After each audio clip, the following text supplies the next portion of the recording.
So friends మళ్ళీ హంత చేస్తున్నాం.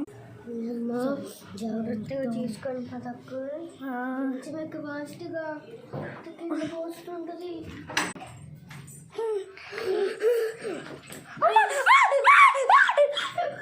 ఇక్కడికి వస్తుంది నేను ఏదో ఒక సామాన్లు కిందేస్తాను. ఎవరు తలిపేసింది? ఏదో ఒకటి కిందేస్తాను.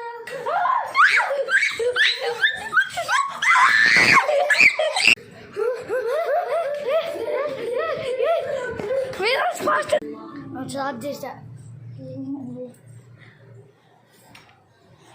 వేదు కెమెరా పట్టుకో. వేదు కెమెరా పట్టుకో.